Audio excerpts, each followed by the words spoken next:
SharePoint Admin Netcast number 155, recorded live Monday, April 29th, 2013, CE, whatever the new thing is. I am, of course, your much beleaguered host. Those of you that have been sitting in the chat room for the last half hour have been suffering through many technical difficulties that I will love to tell you about next week during the production notes. And as always, don't hold any of the poor production against the fine folks at Rackspace who sponsored this whole big mess. They gave me that flag and that monitor and this shirt and all that. So we do a lot of SharePoint stuff at Rackspace. So you can go to rackspace.com/SharePoint, find out all about the wonderful things that Rackspace does with SharePoint and other things. Okay, folks. Well, the production notes, like I said, next week's production notes are going to be a doozy. Can't wait to tell all this. I would tell it now, but I would just break down into tears, honestly. Just crying and sobbing uncontrollably, and there's nobody here. There's no shoulders for me to put my weary head on. So I will tell you all about it next week. Last week, the recording oddly went fine, but I got the RSS out a little late. Of course, why wouldn't the phone ring? So I got the RSS out late and the post out late, but everything else was good. So, but next week's production notes, you're not going to want to miss them. Holy cow. Okay, so 4 topics tonight, and I'm going to do this before my laptop bursts into flames. It's trying to overheat as we speak. Actually, this shirt is not red; it's white. But there's just with all the heat coming off of my laptop. And that's what's going on. So the very first thing that I wanted to talk about was a couple of days ago on the 27th, the April 2013 CU for SharePoint 2013 server came out, and we've all been waiting anxiously for this. The foundation version of that patch came out a couple of weeks ago, and we were all just tapping our feet, impatiently strumming our fingers on our desks, waiting for the server and project server patch to come along with this, but it came out a little late, and that's because that patch is just a lot different. It's got a lot more stuff in it, so the foundation bit is just a piece of that, and so they had that piece done and they put it out and they finished up the rest of it, the server and the project stuff. One of the things that is near and dear to me is slipstreaming, and so the very first thing that I did after the April cumulative update came out is I spent like an hour building the VM and getting everything ready and tried to slipstream it in, and it didn't work. It did the same thing that the post-August 2012 CUs for SharePoint 2013 did. It goes through, and then at the end it says some patches couldn't be installed. And it didn't work. And then when I looked, I went ahead and installed configured the farm and all that. It looked like most of the patches worked, but it didn't go. So I need to play with that a little more. The folks in the chat room are a little nervous because they saw the whole phone thing when the phone rang. I did not smash the phone. It is my desktop phone. I had to pull the cover off the back and unhook the battery. So the phone is fine. Don't anybody worry about the phone. I just had to unplug the battery. I will show you no phones. Oh, maybe I was wrong. Maybe some phones were hurt in the recording of this netcast. No. Phone's fine. You can see it. It powered up there. Don't none of you jokers call me. Yeah, the phone is fine. But anyway, not only is the phone fine, there's much rejoicing in the chat room that my phone didn't beat its maker. But the patch came out. I think they're serious about that whole you need the March PU deal to put the April patch on. So if you're going to be patching your SharePoint 2013 farms, make sure you put that March 2013 public update on before you put the April 2013 cumulative update on. Of course, as always, if you're wondering, I wonder what the latest patch for SharePoint 2013 is. I wonder where can I find this information? Is there some magical web page out on the internet that would take all these patches and slice them and dice them and all that? Yes, there is. There is such a page. It is at toddclint.com/SP2013builds. Every patch for SharePoint 2013 is out there. Links and descriptions and regressions and its favorite color and what it wants for its birthday. All that stuff is in there, so you can go out there And if you would like, if you can't wait, if you want to be pushed instead of pulled, you can also follow on Twitter, twitter.com/SP2013patches, and every time I update that page, I tweet. And so I patch, I tweet, I patch, I tweet. So as I add things to the builds pages, I tweet it out so you can get it up to the second, information about all that. So those are the two ways to take care of that. So when should you install this April 2013 cumulative update, you ask? I can see this question is on the end of everyone's tongues, and the answer to that is the same as it was with all the other cumulative updates. You should only install any cumulative update if it fixes something that you need. So if you don't, you read through it. If you don't see anything in there that needs to be fixed, stay on the March public update. And Microsoft has said a couple of times very strongly that they consider the March 2013 public update of SharePoint 2013 kind of their baseline. They don't consider RTM the base anymore. So you need to get to that public update. I refuse to call it a PU. Come on, folks, PU. I refuse to call it a PU because that's just sad. But so put that patch on only if you need it. So some of the folks in the chat room, they apparently have the notes for this netcast have apparently leaked out, and so they were asking about the release cycle, and that came up. That was the subject of much discussion in the last week. And Mary Jo Foley at CNET, and one of the folks that's on the Windows Weekly netcast that I guested on a couple of months ago, had an article come out this week about how Microsoft is shifting how they're releasing patches and things like that for Office and Exchange and SharePoint and Lync and all that kind of stuff.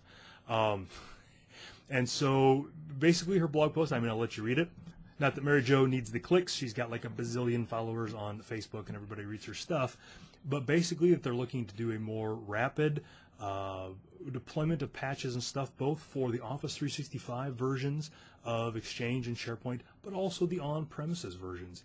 And so we're going to look for that. In the chat room, they were asking when the service packs are going to come out, things like that. It looks like they're going to try to do that stuff more rapidly with SharePoint 2013. So be looking forward to that.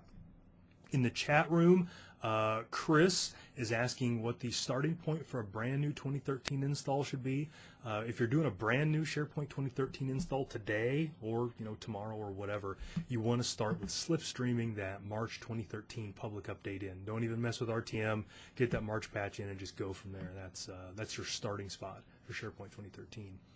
But when it comes to what patches and all that kind of stuff are going to be coming out, read Mary Jo's blog post.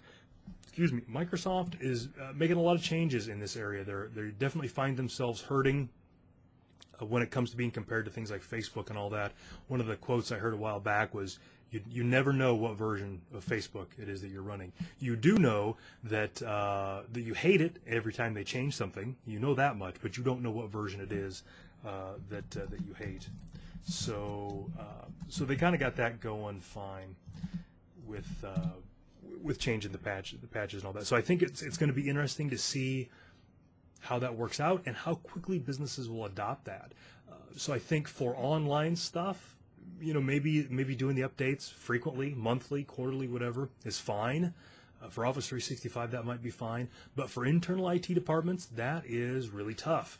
They don't like upgrades. They like new functionality, but they don't like the upgrade experience. They don't like having to plan for downtime and working on weekends. They don't like training folks on new things that come with patches. So I think this whole lots and lots of patches really, really often is going to make the enterprises very unhappy. So we got all that, but thank Mary Jo for that. So let's see. The chat room's talking about some stuff. Okay, so to reiterate, the April cumulative update did not slipstream happily, but the March 2013 public update does slipstream happily. And I don't know that it's all cumulative updates, but certainly that one is fighting us so far. And I haven't done a lot of fixing on that to see if I can get it to work. I tried a couple of things, they didn't work, and I kind of gave up. Kind of a busy day today. So speaking of some other things, I had a customer this last week. I've been doing a bunch of things with with the Workflow Manager service in SharePoint 2013, and he had a bunch of questions about things, and I kind of wanted to pass them along to you guys. He really wanted a fault-tolerant or highly available workflow manager situation, and the workflow manager is weird in that it requires not one, not two, but 3 servers, or for my friends in Europe, 3 servers. Requires 3 servers to be highly available, which is kind of counterintuitive. And it's a weird thing with the service bus and how that works, and the round robin thing and all that.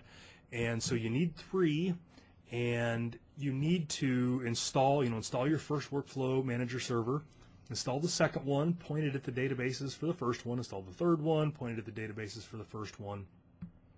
And then you need to do, it looks like, and if somebody out there in Netcast viewer land has done this and notices that I'm doing anything wrong, give me a shout.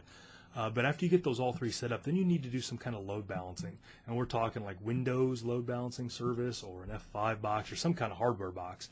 Load balance those 3 IP addresses and make a virtual IP out of them. Point something at that, like workflow.company.com or wm.company.com, something like that, and get that working on a load balancing exactly like you would load balance your web front ends. Do it like that. And once you get all of that set up, then that's what you'll point SharePoint 2013 as when you add your Workflow Manager instance. It's not intuitive, and not only is it not intuitive, it's not documented worth a toot. It's horrible out there. So I need to play with that a little more and actually test some of this stuff out to make sure that all the information that I'm saying is correct, and if so, I might blog that. But that's really tough. I did in the chat room, and I will in the show notes, post an article to the Workflow Manager. It's kind of an architecture overview. Doesn't cover any of this stuff because it's just not out there, not in all in one spot. So it's tough. But there is a way to make it fault tolerant, highly available. You need 3 servers. It's ugly. But thanks to my customer, I think he listens to this, so thanks for asking those questions. I forgot to ask if it was okay if I used your name, so I won't.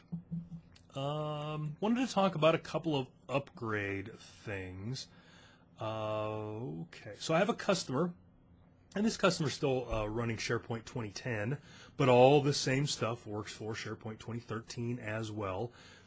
He was looking in Central Admin and had the whole server-side dependencies missing thing, and was just curious how to troubleshoot all that. And so I kind of walked him through that, but this is the same kind of stuff that you're going to do if you're upgrading from SharePoint 2010 to SharePoint 2013, and you do your test SP content database, and get my hands up there so you can see them, test SP content database, and you get the idea that, or you get these errors that there are things missing. So with SharePoint 2013, with the test SP content database commandlet, they have added a new parameter called show locations, which is nice because now instead of just saying, hey, there's this web part and it's referenced 57 times and you don't have it, figure it out. Instead of just giving you that, if you do the show locations switch at the end, it gives you the GUIDs of the site or the web that is looking for these pieces that you don't have.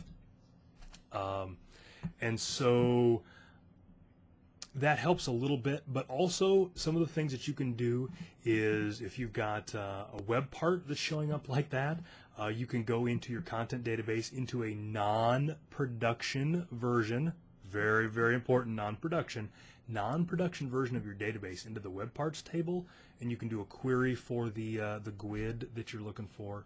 One of the errors that he got was missing setup files. So these are things like if you had a feature that added some pages or ASPX pages or something, or images to the file system on your web server that they aren't on your new one, you can go into a non-production version of your database and look in the all docs table, and there's a setup file field, and you can query for that. That will tell you what page it's on. You can go to those pages, things like that. So kind of the idea with this is for all of those, there's a way to trace those down, and I meant to put all the different ways in my notes, and I forgot to do that.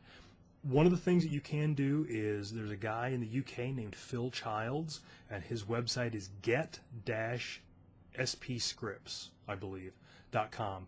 And he's got some blog posts on this kind of thing. It was more the 2007 to 2010 upgrade, but he shows you SQL queries that you can run, where all this stuff is in the database, those kind of things. don't do this on production databases. I'm serious. If you do, I'll take SQL Management Studio away from you. I swear I'll do it. But those error messages are kind of tough to intuitively figure out. But Phil's blog post kind of helps get all that. Helps figure out where those things are at. And again, that's the same for 2013 if you're upgrading. His is just 2007. Okay. Here is a fun one. Trevor Seward is in the chat room, and I got a couple of things from him tonight. One of them was he was chatting with me later last week and was asking about if I knew anything about the fill factor changes in SharePoint 2013. And I did not. And that was born, Trevor's blog post, The Fill Factory. Fill Factory. That's a heavy metal band. The Fill Factor Mystery. So the Fill Factor Mystery, and ironically, I've never had trouble saying that until the cameras and the lights and all that. The Fill Factor Mystery is, why is it not set to 80% anymore? What's up with that? So, and I think Vlad in the chat room was having some doing some stuff on that too last week. So let's take a step back and talk about that. What is the fill factor? The fill factor is a SQL setting on your tables in your SQL databases, and it's a setting that tells SQL how full to make the database pages. So every page in a database is 8K. They're just little guys. They're just itty bitty little guys. And that's where SQL stores things. And depending on what the fill factor is for a table, once as SQL's dropping new things into pages, it will fill it to that fullness, 80% we'll say, and then it will create a new page, link the old page to the new page so that things can just go through. That's the fill factor, 80%. Why would we not use 100%? You say. Great question. I'm glad you asked. You wouldn't have a 100% fill factor because if you go back in and edit that table and add records or change records, SQL wants to put them in that same page where the adjoining information is. So if that page is not full, if there's 20% free, it can add more stuff in there. Good performance. And so that's really great because if the page is full, then SQL has to do a thing called a page tear where it rips the thing and inserts the stuff in the middle, and that's a performance issue, throws your indexes off and all that. So 80% is kind of the sweet spot for SharePoint pages, or at least it was in all the versions of SharePoint before 2013. But now in 2013, that setting's gone. So when you create new databases, they aren't set with the 80% fill factor. And there's a job that runs once a week, and it doesn't set them back to 80% either. So I don't know if Trevor's still doing some investigation on that, but that's something that your SQL guys might notice. They might see a lot of stuff on your databases. But anyway, it looks like that setting has changed with SharePoint 2013. We don't know why. And a shout out to all the people in the chat room who are making fun of me for talking with my hands. I'm doing this for you guys. I'm trying to make my point clear. I'm trying to emote. Trevor in the chat room says he's still looking into it and also still making fun of me talking with my hands. Okay, so another thing that Trevor did last week, and I wish I would have had time today to play with this a little bit, but he released a CodePlex project. What a swell guy, giving back to the community. A word automation service project. And this CodePlex project, you add it to your farm, you enable it in a document library, and it uses the word automation service built into SharePoint, 2010 and 2013. And you set his project up, and then it adds a document conversion button in your ribbon, and you can say every time a .doc file comes up into this document library, convert it into a PDF file, and that's all you do. Every 15 minutes as timer job runs, looks for new doc files, spits out new PDF files, and you're golden. Kind of cool. So that infrastructure, that word automation service, all the stuff has always been in SharePoint, or at least for the last couple of versions, but there's never been an interface to it. There's never been an easy way to consume that service. And so Trevor just kind of was noodling around, threw that together. And it seems pretty cool. I've not played with it a whole lot, so it might very well, you know, on the 17th of each month, go rename all your PDFs or something. I have no idea what it does, but so far everything I've seen, it looks pretty cool. So thanks to Trevor in the chat room, and his Twitter handle is Nauplius Trevor, Nauplius Trevor. You can follow him. He's always got some good stuff, and his blog is sharepoint.nauplius.net or .com, or I forget. He'll put it in the chat room here in a second. But always good stuff there, good IT pro stuff. He does a little bit too much developer-y stuff for my tastes, but otherwise not a bad guy. So you can check that out. But I'm curious, you know, if people have uses for that kind of thing, and whether, you know, Trevor's thing scratches that itch, that kind of stuff. It's kind of cool. I like it. On the heels of that, and Trevor's corrected me, it is sharepoint.nauplius, Nauplius.net. On the heels of that, another PDF-related, and that's just the ugliest URL ever, thing that I wanted to talk about was my old buddy Victor Weiland in Sweden. Once again, that guy, he has just been tearing it up with cool blog posts lately. And he has done it again. And here's another one. With the March public update, cumulative update, whatever you want to call it, for the Office web apps, they quietly added the ability to do in-browser PDF viewing. So you could, you know, you could always view Excel documents and Word documents, PowerPoint and all that. But when you installed the March cumulative update for the Office web apps, you could now do PDFs as well. There's a little jiggly bit you had to do on the SharePoint side to tell SharePoint about this, but then you could, on a PDF file, hit the little ellipses, do the view in browser, poof, PDFs in your browser, no extra charge. Pretty cool. It did have a couple of limitations, though. Number one, it didn't allow editing, at least not directly, because in order to edit that PDF file, you have to convert it to a Word document. And it's all in the interface. You can do that, convert to Word. It drops the Word document, I assume using a very similar thing as to how Trevor did it. But you convert it to Word, then obviously you can open up in the Word web app and edit it to your heart's delight. And then maybe have Trevor's thing convert it back. I don't know. But that was one of the things it doesn't do. It doesn't natively edit PDF files. The other thing that it didn't do is it didn't add the document preview. Like if you're in a shared document library and you hover over a thing, you can get the Word doc or the Excel doc. It didn't do that for PDFs. And there was much lamenting, much sadness, much gnashing of teeth over the lack of the PDF preview. Take heart, folks. Victor put his cape on, and he rescued us all. So his blog post talks about how to enable these PDF previews in your document libraries. And he does it with some fancy JavaScript and some delegate controls, whatever those are. Apparently developers know what those are, or they make up those words to impress us. His blog post has all the code, and it walks it through. He explains to you all the things that he does, but that's not it. Not only did he figure it out, and not only does he show you every bit of code that it takes to do this, he also just packaged it up. He just did that. So he's got a WSP file that you can just download and install on your 2013 farm, and poof, it's there. You can do your little previews. So hats off to Victor. That's another great blog post from him. If you're not following him, you should be on Twitter or reading his blog or whatever. He's way smarter than I am. And he's European, and he's got that accent because he's Swedish, so he sounds incredibly smart, got the glasses and all that. And he is pretty smart. So good job on that, Victor. Tack is what I have to say for you. That's Swedish for thank you. Okay. A couple more things. I'm trying to breeze through this tonight since I'm going late.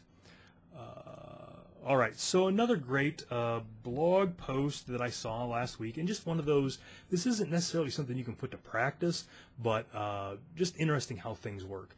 In SharePoint 2013, we've got that new red bar in the content pages, because, you know, for us admins, we've had the red bar at the top of every single central admin farm under the sun for the last 3.5 years now, the one that says there's a serious problem with your farm's going to explode, the wheels are going to fall off, all that kind of stuff. We're used to that. And Microsoft, you know, saw that was a big hit. Everybody loved the nasty red bar, and they said, you know who needs this now? The content, the users need this now. So they invented this system status notification line that goes at the top of the content pages in SharePoint 2013. Now, some of you may have seen this when you've done your upgrades and you brought your SharePoint 2010 databases in. It's the thing at the top that says, hey, you can upgrade me, all that. That's the system status notification bar. So this blog post on TechNet, written by Bill Baer, explains what that is and shows a bunch of instances of situations where that system status notification will come up because there's an upgrade, because the database is read-only, the site collection is read-only, whatever. It talks about all those and then how you can tweak those different messages, both in code, which is usually like 47 lines, or PowerShell, which is usually like 2. Again, those are very limited situations where you're going to use that stuff, but just understanding how it all works is really good. So thanks to Bill for throwing that one out there. I appreciate that one. And finally, another fun thing that Microsoft put out is a blog post on TechNet, on the To the SharePoint blog, on getting your head in the cloud, hybrid solutions for SharePoint 2013. And this is a whole big blog post on how to do, just a quick little thing about how to do hybrid environments of SharePoint 2013. By hybrid, they mean part of it's on premises and part of it's in Office 365. And they talk about some scenarios where that hybrid thing works and how to set it up and what doesn't work and all that. So it's a quick little white paper. This whole cloud thing, it's really catching some momentum. It's really, really kicking in. So if you're an IT pro and if you're doing SharePoint, it's going to come up and it's going to keep coming up. So you kind of need to know how that landscape is. So read through that, understand what it all does. And then the other thing about that paper is obviously that paper was written by Microsoft. It all talks about Office 365 and how great Office 365 was on premises and how Office 365 will butter your bread and buy you jelly when you're out and all that kind of stuff. But all those same things work for any other hosting. So be that Rackspace or whoever, this whole hybrid thing is going to be happening with all the hosting stuff. So read through that. Just kind of have the talking points. Your boss is going to ask you about the cloud. Is going to ask you about all this, and so you need to be able to look intelligent. And don't be afraid to tell him that you learned it all from me. That'd be awesome. Just shout it out. I'll write you a note, something like that. That'll be great. Okay, so I breezed through all that pretty quick again because running late because I'm an idiot, and I'll tell you all about that later. All right, so I don't know if you guys have heard, but I had this book coming out, and so, oh geez, here it is, Professional SharePoint 2013 Administration, right here in my hand. Look at this. Oh, this is awesome. This has got like 600, 700, 800 pages of stuff in it. It is awesome. So finally got them last Thursday, something like that. Got a whole bunch of, it's good and heavy, good 3 pounds, just all kinds of good stuff. So this book is out, so you should all buy one. A bunch of you in the chat room have already got one, and that is awesome. Yes, the cover does have a picture of a cockpit. I am the pilot here on the right. As you're looking at the book, who's actually doing something. Shane is the pilot on the other side who's not doing anything. So you can get this. So now in the chat room, I can see they're clamoring for it. Half of them already have it because I've sent it to half of them already. But the rest of them need a copy, and they're asking where you can get this thing. I am so glad you asked. You got a bunch of options. So if you go to toddclint.com/ProSP2013admin, because that's the name of the book, Professional SharePoint 2013 Administration. See what I did there? Pro SP 2013 admin. If you go to that place on my blog, you can see some information about the book, and there's a bunch of links to buy it. So if you want a signed copy of the physical book, if you want one of these with my name in it, and I'll sign it at the front, and I'll write good things about you, whether you deserve it or not, and I'll write bad things about Shane, because he deserves every bit of it. And then a bunch of them I've been defacing his picture. There's a picture of him right here. I draw bunny ears on him, things like that. If you want one of those, a signed copy of the book from me, you can order it on my blog. So if you go to toddclint.com/pro-sp2013 admin, there's a link there. Takes you to store.toddclint.com. $50 through PayPal, and I will send you one from my house. I will send it within 24 hours of getting the order. I will sign it, write stuff on it, and ship that off to you. So that's one option. And right now, and I hate to do this, but right now, that's limited to folks in the continental United States. If you're in Canada, I shipped one off today just to see what that whole thing was going to be like. If you're in Canada, I'm going to add a thing for that. And that's going to be $60 just because it's so much more expensive for me to ship to Canada. So, but I'll set that out there pretty soon. So that's one way. Another way you can do it is you can order through Amazon.com, .ca, .uk, wherever you're at, and get a physical version that way. It is available for the Kindle, I believe. I haven't checked. Certainly it will be if it's not. Formatting for ebooks takes a little bit of time. So if it's not out there, it will be.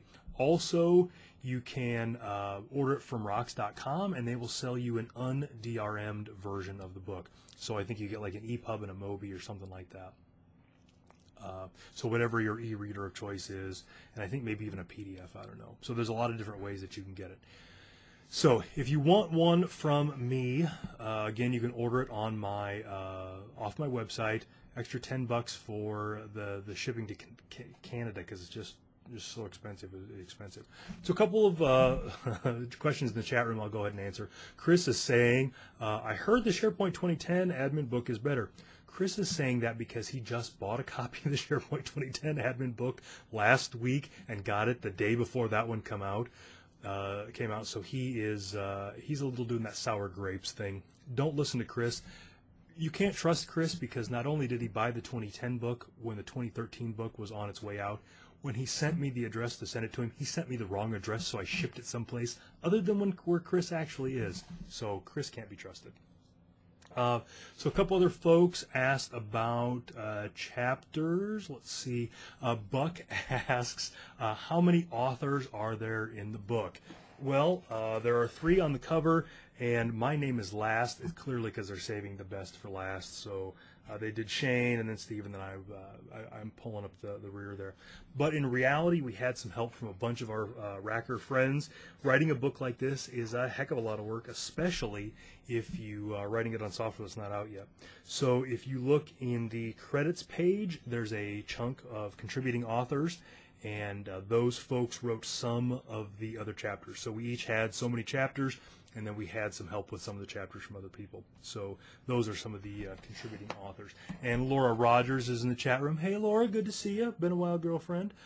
She wrote a chapter for our 2010 book, for instance. She wrote one of the social chapters, I think. So that happens in tech books just because with books like this, the books like this one right here, the amount of time that they're relevant is so short that the publishers want to get them out right away, and so they want them out quick, and that's one of the things. So all the big tech books that you read, it's not really one guy writing 900 pages on WebSphere or whatever. It's a bunch of people working together on that. How much? So Vlad, who is in Canada, asked how much did it cost to ship to Canada. Vlad, the cheapest I could ship it, and I shipped it to Regina in Saskatchewan to Joanne Klein in the chat room here. It was $23 to ship from there, and so I'm going to have to add a little bit more to make that so that I don't lose money selling books.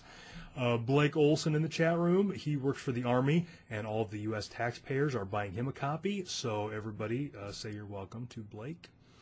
Turismon got the PDF from the publisher site. Awesome, thank you for buying that. All right, sounds good. So, and again, I'm trying to figure out, I've had some people from other countries ask me if I can send them books. I would love to. I would love to send a book to every person that wants one, but I just haven't figured out the cheapest, bestest way to ship them.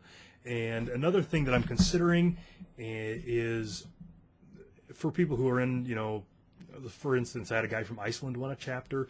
I think the cheapest I could find to ship a book to Iceland was $125.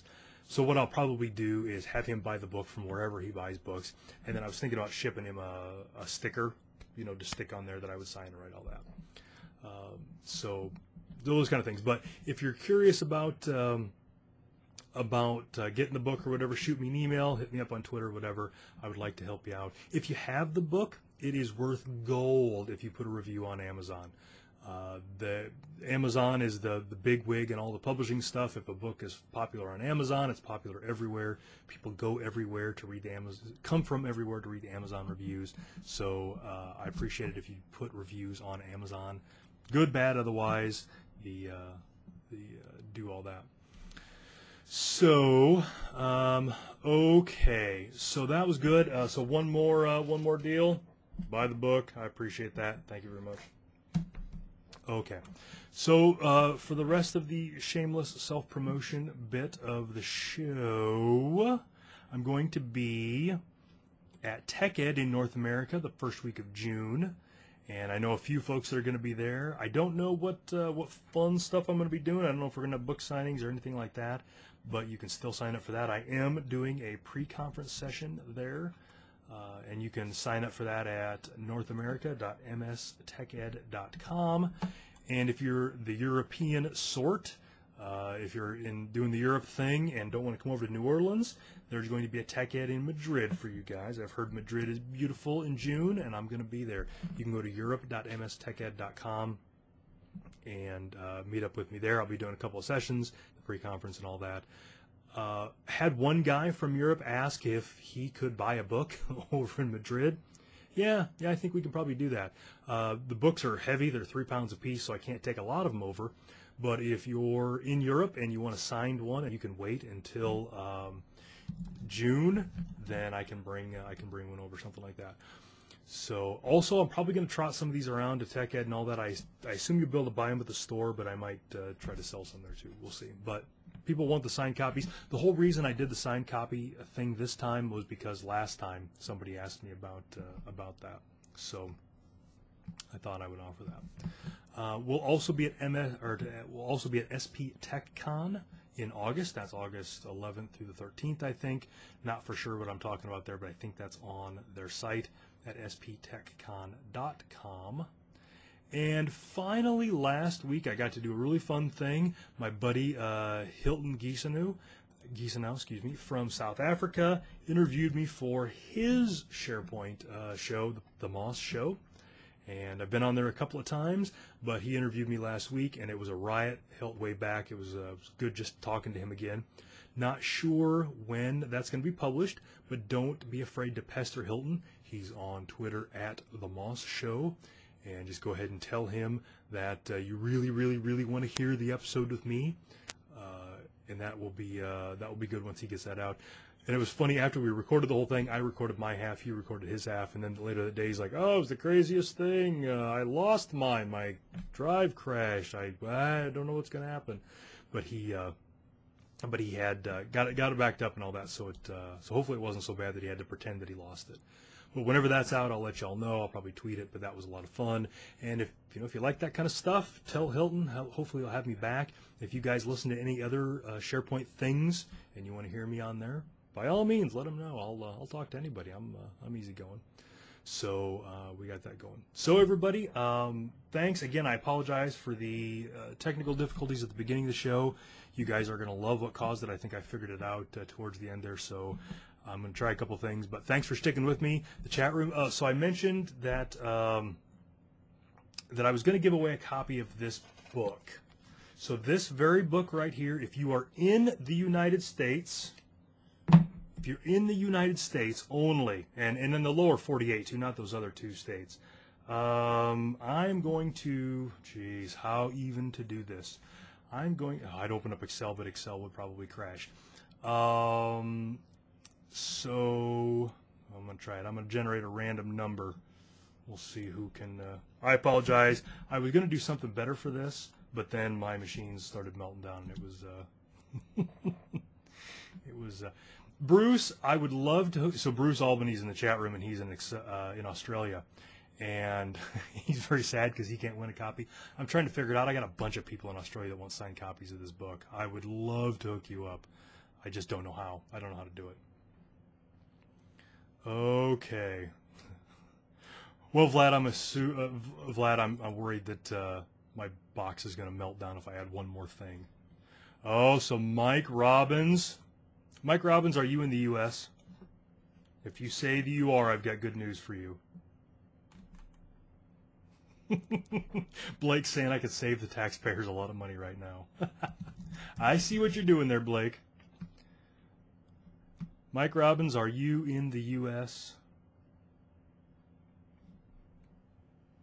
All right, so Mike Robbins, you have just won a book.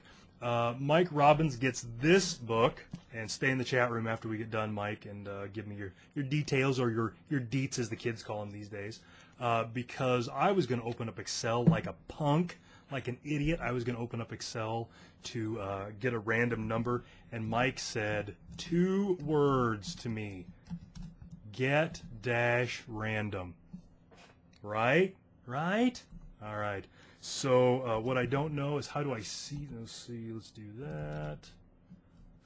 So Mike, quick, give me a thing that will be a random number between 1 and 20. And the lag is killing him. So I've never used get random, but I like it. And I'm doing the get help examples too because of the lag. So what we're going to do is I'm going to generate a random number between, oh, there it is, okay, maximum. I'm going to generate a random number between 1 and 20. Don't be guessing yet, folks. It doesn't count yet. Those are terrible random numbers. Okay, I'm going to generate a random number between 1 and 20. The first person to guess it, or until I get bored and just randomly give it to somebody, they get it. Ready, go. Okay, I've got a number on my screen. First person from the U.S. in the chat room to guess it right gets it. Oh, we got a couple that are close. Vlad, you're in Canada. You're cheating. I know who you are. Chris in the chat room is guessing. He's just going to tell me to send it to the wrong place anyway, so he shouldn't need me trying. Mark Christman, you guessed it right. The number was 9. SharePointology also guessed 9. That was very close. Blake eventually guessed 9. Mark Christman wins it. So Mark and Mike, stick around in the chat room after the netcast, and I'll get you guys hooked up. So everybody, thanks. I'll be giving some more of these away as the weeks go by. But thanks again, everybody. Thanks for putting up with my technical difficulties, and I will see you guys all next week. Should be a regular time, not a half an hour late like this time. But thanks, everybody, and I'll talk to you later. Good night.